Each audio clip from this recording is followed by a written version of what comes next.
Now this for everybody fighting through the pain and the pressure. You know life will try to test you, but you promise not to give up for your mama and your sister, and your brother and your cousin, everybody else that's with you. You the one that's gonna deliver like Amazon Prime.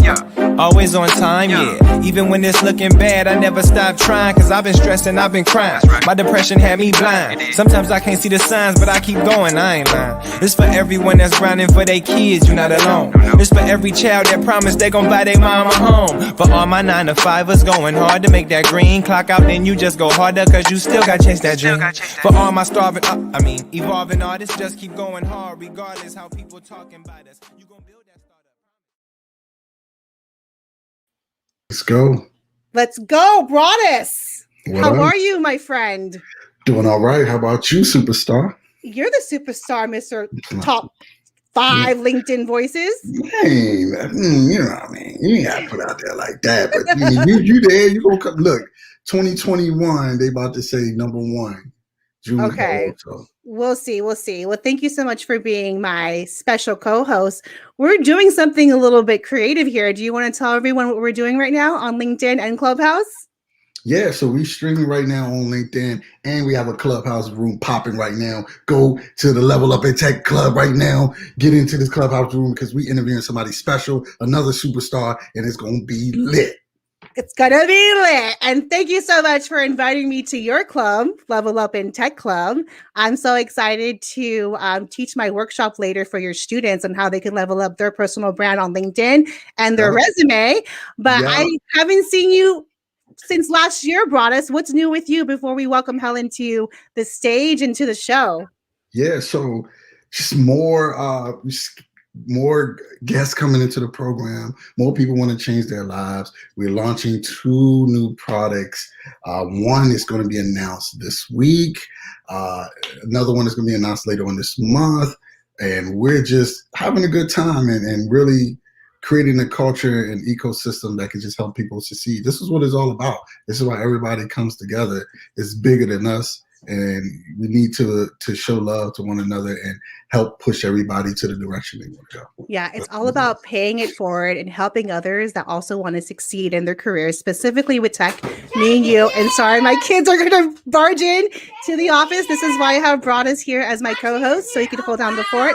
Let me actually shoo them away. Can you hold down the fort really quickly while I mute myself? Yeah, it's all good. Hey, I appreciate everyone that's on Clubhouse right now and on LinkedIn Live. We're about to go live with a very special guest. This lady has been changing the game, changing the ecosystem, right? Partnering with people that help change people's lives just like we are. And I hope you guys are ready for some gems right now. And just sit back, this is a learning session as well. Just get to learn somebody's story, and hopefully it resonates with you and really resonates with what you're going through right now, and it can help you and get value to your life.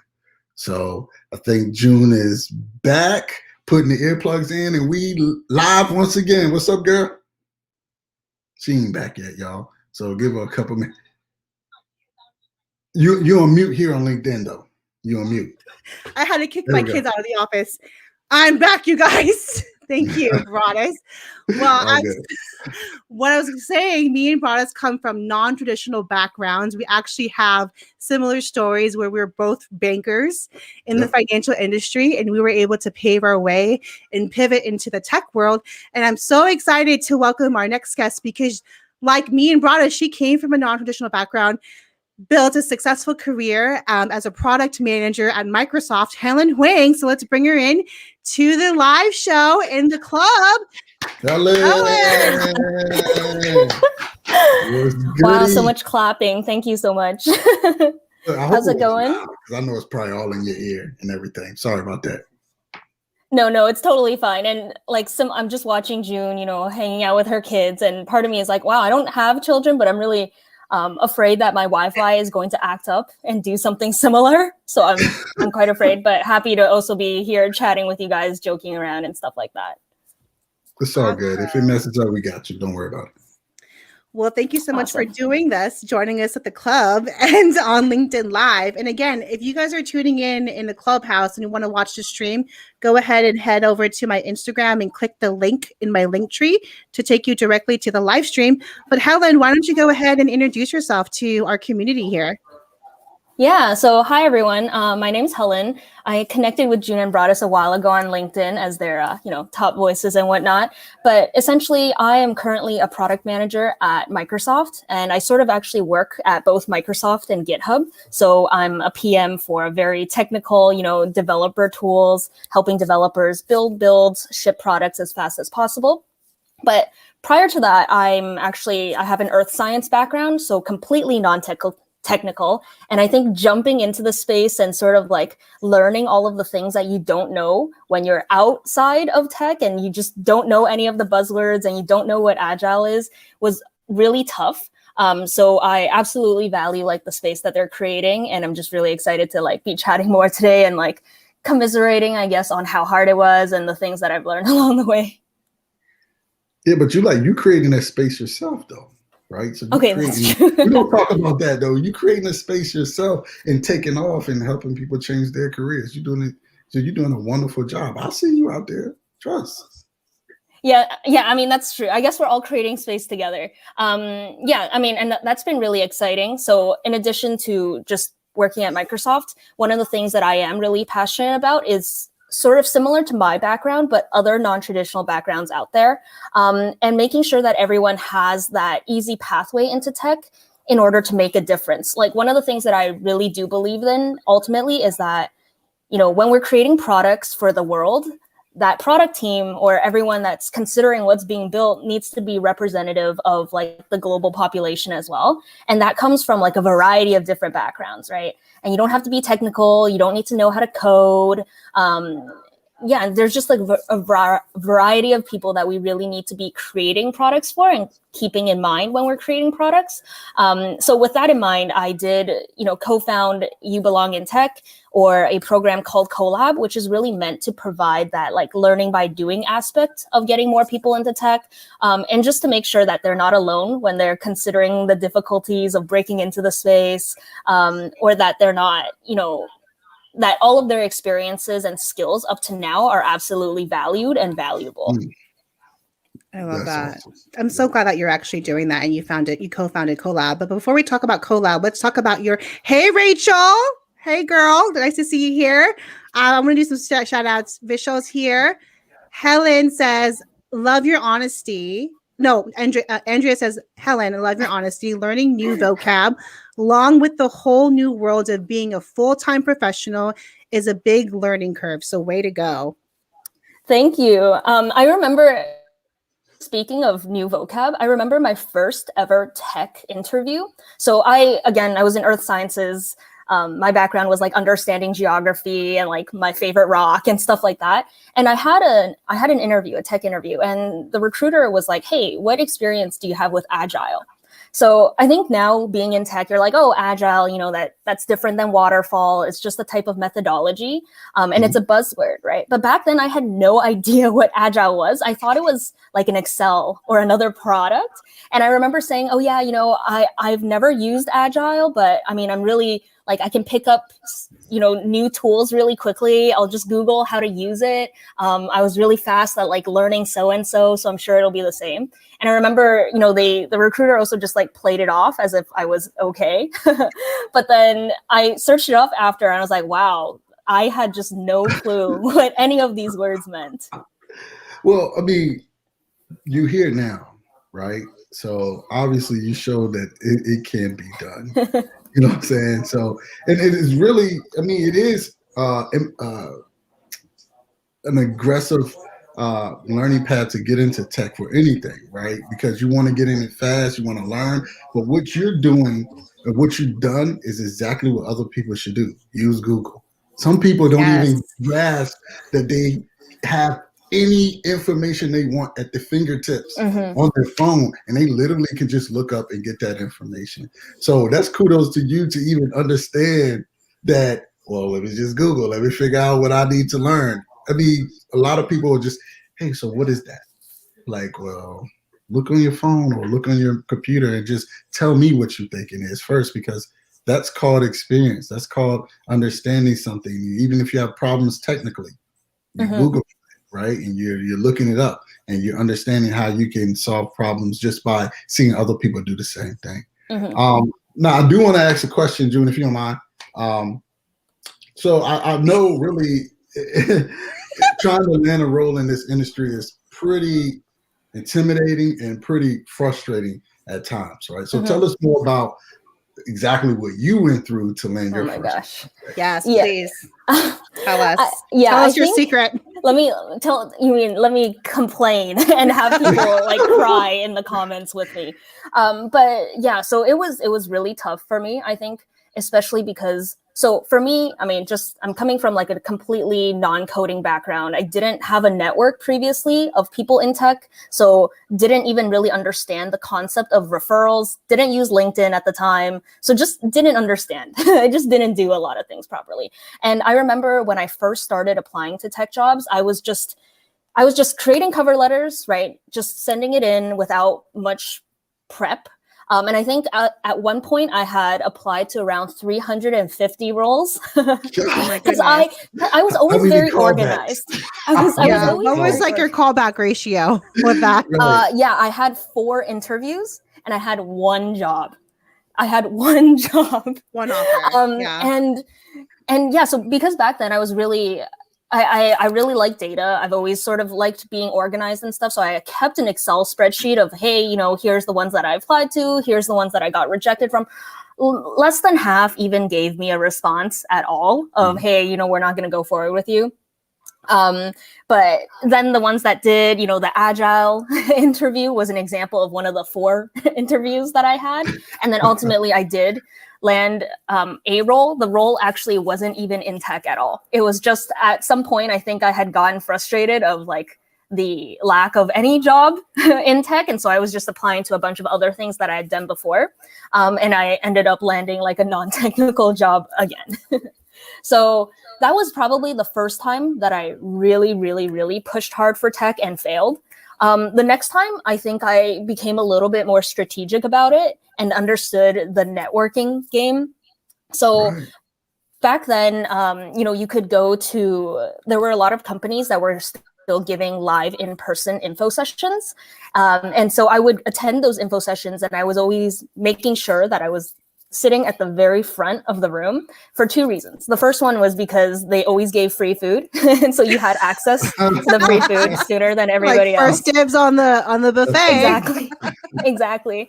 No, I'm not going to pick anyone's leftovers, And then the second reason, though, was because after the recruiters were done speaking, they would always allow people to like either come up or, raise your hand and ask questions and stuff. And sitting at the front allowed me to get more face time, I think, with them, because I was always the first person to talk to them, right? And I'd always get their email. And then after the email, I'd always follow up. So I was doing a lot of that kind of stuff at info sessions. I was doing a lot of I'm just laughing at Vishal's comment there. Yeah, 350 apps to 4 to 1. Yes, it was a very, very Someone made a comment. Someone made a ratio. comment. You practically applied for a job every day in the year. Yes. Yeah. But now I wish that I applied to 4 more so I could actually say that I applied to, or actually 5. Oh, wait. Andrew is asking, this is a commitment to the process. How did you stay positive with 350 applications? Whoa. Yeah, that was tough because I think especially at the time and even now, right? We're oftentimes on LinkedIn, we're seeing a lot of people landing jobs. Everyone's announcing sort of the cool new initiative that they're part of. And it's all very, it's all very inspirational and it's like really good to see. But at the same time, it's important to realize that LinkedIn and even someone else's resume, it's just another form of social media in some way, right? Just like on Instagram and Twitter, we know that, oh, this is just a highlight reel. It's the same for LinkedIn. Somebody can go to my profile and be like, oh, she was a product manager at Microsoft for this year's, product manager at Zynga. But again, until you have like that interaction and you really know the other person, you don't realize, wow, 350 apps for one job and didn't even get into tech. And then in addition to that, I applied to like probably a lot more jobs before I ultimately made it in. So I think step one was just recognizing that there's a lot of things happening behind the scenes in everybody's life.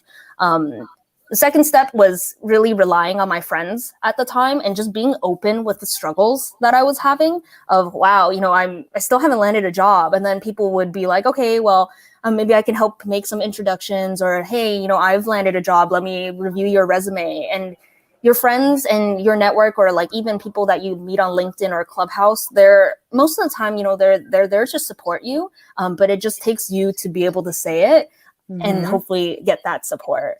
But yeah, so that was probably how I stayed sane. So what switched for you after applying for 350 positions, and then you ended up getting a job, wasn't even in tech? And then what was that point in time where you were like, you know what, I'm going to start networking, asking for referrals? I think I said you shared something about like you did 100 informative interviews. Is that correct? Yeah. So that actually happened. Well, the 100 June, that actually happened after I had already landed my role at Microsoft. But prior to that, and even just sort of getting that job, I really relied on LinkedIn and cold emailing people. I think that was probably the time when I discovered, wow, you can reach a lot of people, you can reach a lot of recruiters in general on LinkedIn. And so I started scanning like LinkedIn jobs, and the jobs that had recruiters who posted it, I would message the recruiter and I'd ask them questions about the role, like about the company and just like the role in general. Most of the time I did find recruiters to be quite helpful, especially if they felt like you were motivated enough, because ultimately their sort of bottom line is also to make sure that they get someone who's a great hire. And so most of the time they really want to help you. So I just did a lot of that. I'm a huge Reddit user, actually. So I tapped into a lot of the subreddits that were around product management and tech in general. So I attended a bunch of those types of things, read so many books, and ultimately that's sort of how I ended up landing my job at Microsoft. Nice. And you were rejected. Go ahead, Broadus. Go ahead. I'll ask my next. No, I was just going to say what you're really putting out there is that you wanted this no matter what. So for those that's listening, right, understand her story and what she's went through to get into the industry. She was relentless, like sitting up front in presentations or at meetup so they can know who she is, right? They understand like, oh, Helen's here. Hey, Helen, building that relationship. Really reaching out after she leaves the event to say, hey, Helen here, we met such and such. I really, whatever you want, right? And not only that, was willing to take a job outside of her goals, and that eventually pivoted to have her be successful, right? A lot of us quit from failing the exam. And we fail an exam and we ready to throw it all away. Oh, I'm not good enough. I knew I'm not. Like, you understand her story, understand what she's done so far, and really take that in. If you want it bad enough, you would definitely be persistent, consistent, and you would just go out with all tenacity and get your reach your dreams, reach your success. So I just wanted to say, give you a clap on that, because man, that 350 would have already killed everybody's vibes. They would have been like, yo, I applied for 350. They won't hire me. And you just kept going. So sorry, June. I just had to get that out there for the people. You always trying to take over my show. I'm sorry. The cool thing is that my typing speed increased significantly because I was just constantly writing cover letters. Yeah. Well, let's touch on that. Well, actually, first off, I was reading something that you shared with me. You got rejected first at Microsoft. Yeah. Right. So during the initial screen, because so I had met one of the Microsoft recruiters at a previous info session, and there was an initial screen that they sort of jumped over me for. But because, and then the other thing, actually, even before that, is I never really thought that I could apply to Microsoft because the job description always said, hey, you need to know how to be able to code. And that was written literally in bold. And I remember before I applied, I was thinking, okay, should I apply, or like, is it worth it? That's clearly a requirement, but I feel like I fill all of the other components, right? And so I applied anyway. I sort of got rejected, but I still felt extremely strongly about it. And so I reached out to like a connection that I had made at a previous info session months ago. And I was talking to her about how, no, I really do feel like I'm a great fit. Here's all of the reasons why. I mean, I did stay connected with her since those months previously, right? And so she was able to actually push me past the initial first screen. I mean, of course, yeah, the rest of it, I mean, the first screen was just with a recruiter. So it wasn't even, so it was like with recruiter, and then you interview with like other product managers and other people within the engineering team. But I was getting rejected even prior to getting the recruiter interview at all. And so she allowed me to actually hop on a phone call with her and discuss. And then she was ultimately the one who like sort of moved me forward in the process. And what was her position at Microsoft? She was just like a university recruiter. She was a university recruiter. See, that's why I always say, like, if you're reaching out to people to network at tech companies, go bypass their recruiters, because they are the gatekeepers. Yeah. Sometimes they don't necessarily know what agile means, right? Sometimes they don't know based on their resume. And sometimes, and this is another tip too for job seekers, that's why it's really important to tailor your resume to the specific job position that you're applying for, because you may not bypass the ATS, right? But I love how you stayed in touch with that university recruiter from Microsoft, and you followed up with her and you got on a call with her and say, this is why I'm qualified for the position. This is why you should refer me in. So despite the fact that you got rejected once, you were still very proactive, and you still were like, you just persevered through all of those rejections to bypass and like kind of like cheat the system, like behind the scenes, right? Not cheat the system, but like cheat the system. It was meant for you. Utilize all tools that you have. Yes. Right. It was meant for you, because I mean, look at this story once again. Got denied, and you was like, you know what? A person that you've been connected with for months was able to get you in that door. So it's just amazing, because I don't even know if I would have done all that. You know, I'm sorry. I think the Wi-Fi gave you issues, as she was worried about. Are you still there, Helen? Helen, you there? Nope, she's not here. We can see her, but anyway, I wanted to just, you know, you guys that are listening, you guys that are watching, understand that if you're not willing to give what it takes, if you're not willing to be consistent with your work, technical or not, if you're not willing to network, if you're not willing to get out there and be vulnerable, right, and put yourself out there and step outside the comfort zone, it may not happen for you, period. And you have to be ready to do what it takes. If you say you want it, then you got to go get it. Because otherwise, who's going to do it for you? Nobody is going to. You got people out here that help, like me and Helen, that, hey, you know, a path to success, we've been there, right? Let's help. But you got to do the work. That's it. You got to do the work. So I do want to ask a question of, now that you are a product manager, right? What are some tips that you can give people now to level up and break into a new role as product management or anything? You know, break it down of what you think it actually takes from your standpoint. Mm-hmm. Yeah, I'm happy to do that. But I also did want to just add one thing to what you said, Broadus, which is, ultimately, I think being able to listen to sessions like this is amazing, right? Being able to hear from people who've already done it, who have like advice to give. But ultimately, it's about sort of taking action and seeing whether the advice even applies to you, right? Or what different mechanisms or different pathways actually works for you to do it. But in order to discover those things, you need to actually do it. So it's just not enough to just listen to how someone else did it. It really does require just a lot of action. Okay. Yes. That aside, so I mean, happy to just give any thoughts about like breaking into the industry now, regardless of what role it is in tech. Actually, before even that, just want to call out for others that tech is really a huge space. sometimes you stand on the outside, you're like, oh, there's only a few different types of roles, but I don't know which one I belong in. But in reality, if you do a little bit more research, you'll realize that, wow, there's so many roles within tech, right? You know, there's customer support, community manager, there's sales, product marketing. And so just a variety of different roles that you can get into with the skills that you probably already have, as long as you consider what transferable skills you do have. Yeah, I love that you're sharing that, because you don't technically have to have a technical degree.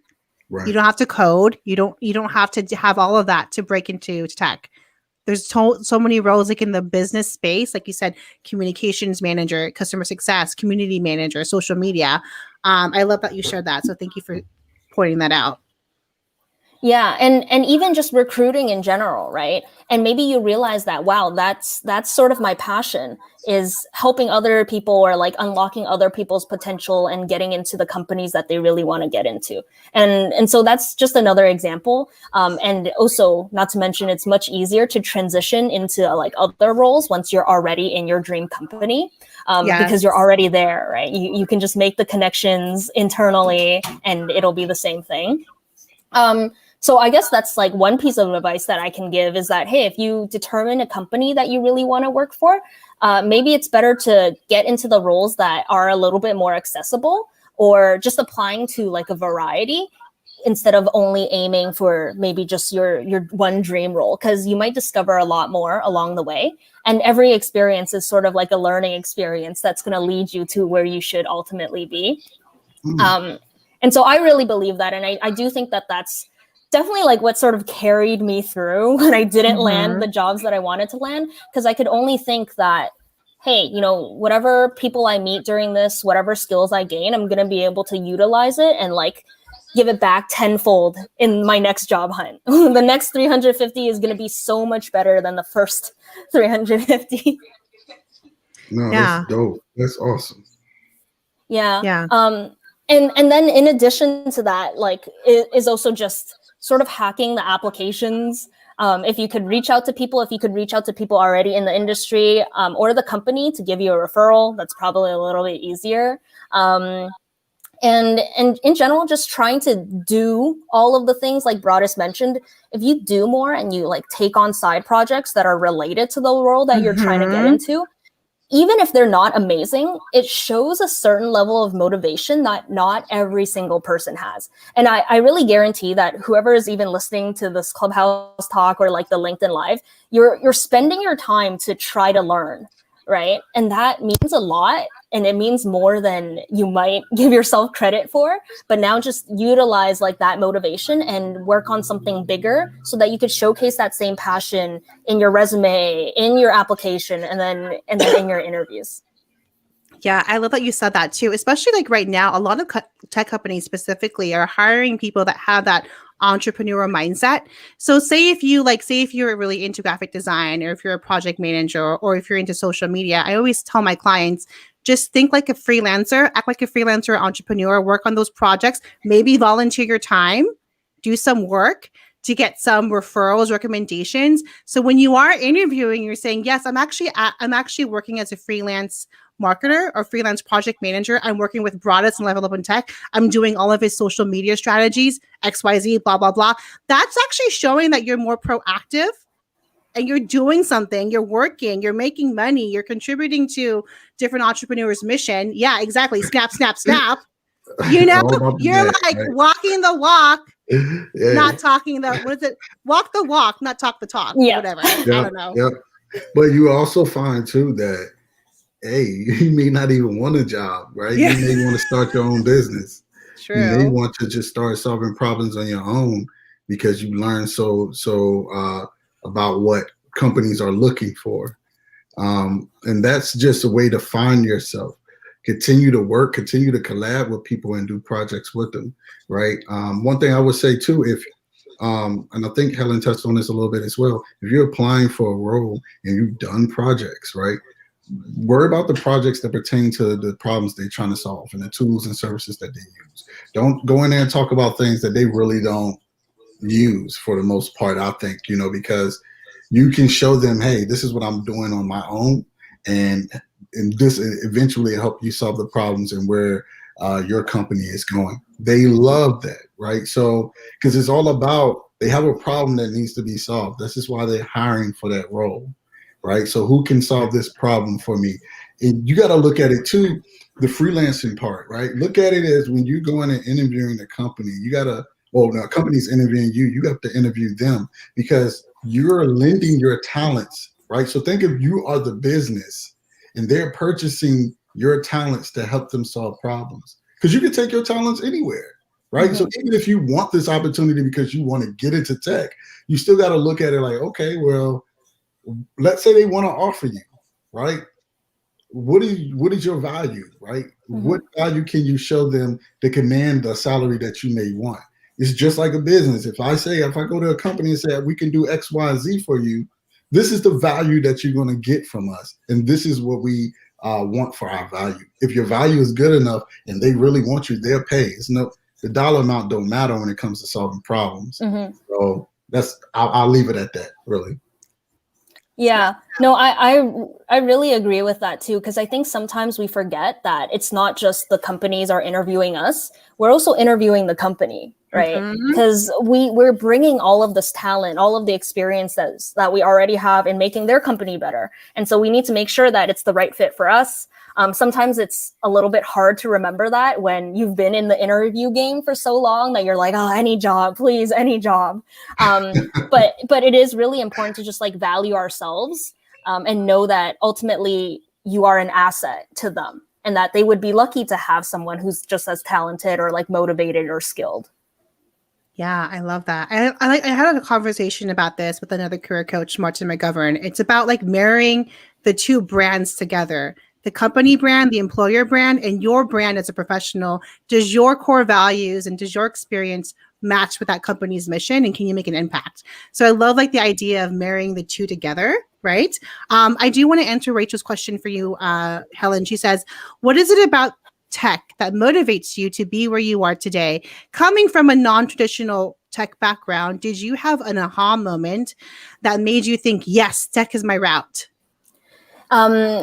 Just to be very candid, I think like I'll start off with how I even discovered tech. So previously, obviously, that's not my study in school. That wasn't the network that I had. But what had happened is that, so I'm based out of Canada and I was dating someone at the time who was going to grad school in California. And I remember thinking, no, I need to find a job there. Right. So that I could, live and be close with my partner. And that was my ultimate goal. And when I realized that, wow, okay, there's a lot of tech companies based out of California. What does tech actually do? I had never even considered technology at that point. And so that was the first time that I heard about tech and product management in general. Since then, what I've realized is, and the reason why I really like it, as at least in my role as a product manager, is just the amount of decision-making power that you get. Because it feels really good to be able to like dig through information. It feels good to be able to like talk to people and talk to your customers and stuff afterwards and just understand what you're building for and the impact that you're making in their lives, right? At least for me, that's very important rather than whatever technology in particular that I'm working on. What I really care about is being able to see the impact of my work and how it changes someone's day or like someone's flow of how they do things. And I think it's that decision-making ability and like ability to also work collaboratively as a team that really makes me love my job as a product manager, and is also why I'm continuing to do it. So hopefully that answers the question. I love that. Thank you for sharing. Okay, before we go, let's talk about Co.Lab really quickly. Because you co-founded this group and organization because of your story, your journey, because you want to help others break into tech. So do you want to kind of briefly share what's up next for you for Co.Lab and share your overall mission with this? Pulling out the website, all of it. She ready. Yeah, I'm ready. I was like, wait, what? I thought this was a talk show, not a demo. It's a talk show and demo. Okay, sure. But yeah, so essentially when I was also interviewing for jobs, the 4 interviews that I had, one of the things that kept coming up, at least for product managers, and even just speaking from recruiters, is this sort of like catch-22, right? Recruiters and hiring managers, they want to know that you have product experience, but how do you get, like, you're sort of there because you want to get experience. So how do you get it, continue? And it's just this like cycle of, okay, well, how do I get actual experience without actual experience? And so that was sort of the concept behind Co.Lab, as well as the fact that, hey, ultimately we learn best by doing, right? So what are the sort of like practical things that people can do to actually have something on their resume, to feel proud of what they can accomplish, and to also recognize that they're able to do it so that they can sort of replicate that same confidence and empowerment when they go into interviews or when they land their first role. And so that was sort of the intention behind Co.Lab. So what Co.Lab is a program, and on Clubhouse, it's www.joincolab.io. It's just a program where we actually group product managers, designers, and developers together in teams, and we help them build something, right? So you're actually building an entirely new product from ideation to launch, and you get actual customers, you have mentors that like help you launch a real product, you figure out what it really means to work with one another. It's really interesting because from speaking to like hiring managers and also just recruiters in general, for a lot of more entry-level roles, ultimately, in addition to like the technical and like theoretical knowledge, they just need to know that you can work as a team, right? And that's, right. I think, like another tip in general of just like, hey, you know, be yourself in interviews, but also showcase more than just the hard skills. Showcase that, oh, you know, as a company, you enjoy working with me, right? I'm like a great team player. I understand what it means, et cetera, et cetera. And so that was the intention behind Co.Lab, is just to make people like sort of break out of just their siloed roles, collaborate with others, feel what it really means to collaborate with others, and then also leave with like a tangible thing that they've created and to feel good about. That's dope, because that's what we need, right? Like just people giving real world experiences and understanding what it's like to work with different people of all different walks of life, having those essential skills to communicate and, you know, use different tools to collaborate. That's what it's all about. And I think it's a fire thing that you're doing right now, you know, for the community. So I will, and I know June wants to wrap this up, but I want to ask you one last thing. All right. If you can give the listeners and viewers an example of that one thing that everyone goes through when trying to transition into tech, right? And give them a piece of advice to help them get through it, what would those two things be? Oh man, what's something? Okay, I think something that everyone goes through, maybe when you're transitioning from outside of the industry, is just this concept of like, am I a good fit, right? Can I actually do it? I think there's a certain mold of what it feels like you need to have to be in tech. And that mold is different for everyone based on your world experiences, right? For me, that mold was, oh, I don't know how to code. For other people, it might be, you know, your gender, your race, your socioeconomic background, your academic background, even for a lot of people who are just going through boot camps rather than, you know, I don't have an accredited 4-year degree, et cetera, et cetera. And I think everyone is always going to have something, but I guess my piece of advice is like, recognize that, wow, there's a community of people behind you who want you to succeed, and understand that struggle, right? It's just, again, it's hard for people to talk about. It's hard to be vulnerable in front of like a wide audience. But recognize that, hey, these are things and issues that people have gone through, that people have succeeded from. And ultimately that in itself, just like the variety of backgrounds that make you feel like you're not it, is what's going to make you successful, and is also going to make you valuable to a company in terms of building up their tech teams, right? And so it's just absolutely valuable, and it's hard to remember that sometimes, but just know that you can push through and that you can do it, and that you have a community even on LinkedIn to sort of recognize that and like hype you up when you need hype. Yes. You got to be your best own hype woman and hype man too, you know, but lean on your community. like Co.Lab with Broadus and I, with Level Up in Tech, with Build with June, to hold yourself accountable, because it could definitely be lonely if you're trying to look for work, if you're trying to break into something new like tech. So I think it's really important to share your struggle. Someone just mentioned about imposter syndrome is real. It is real. Struggle is real. The struggle is real, and it's okay to talk about this and lean on support, so we can help each other be stronger together and to kind of break through these barriers, as Broadus would say. No, Right, I mean, Broadus? right, because we are at war with our own selves when it comes to this, right? We are our own worst enemy. And I mean, think about, like, as far as Level Up in Tech, right? Somebody might get upset because the project wasn't successfully completed in an hour and they got to do a little research. But I'm like, it's some days you're going to be in a environment where you might have few days or even a week working on a project and you're ready to quit over an hour. That's that imposter syndrome telling you you're not good enough, right? You shouldn't have done this. See, this is not for you. See, you can't even figure out what to do right now. And so you just need to retreat back to where you're comfortable, right? Go back to being whatever it is that you was doing, or, don't even worry about tech.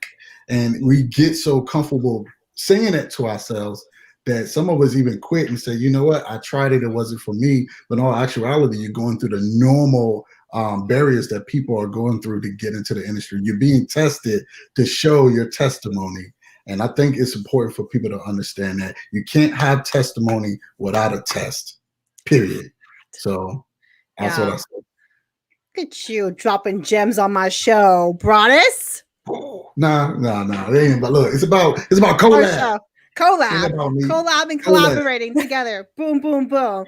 But yeah, I love how you said that. It's all about testing. Like, you're testing the market. Think of, like, when you're interviewing and you're reaching out and applying for all these roles and you're getting rejected. Instead of saying, like, imposter syndrome, I'm not qualified, just look at that experience as, like, you're testing the market and just learn from that, right? And apply what you've learned in your next interview so you can succeed. Just like what Helen's done. You applied for 350 positions. Yeah. Didn't work out. You got an offer for, like, one offer out of those applications. So what did you do? You apply that experience and you're like, you know what? I need to lean for help. I need to tap into my network to get into tech.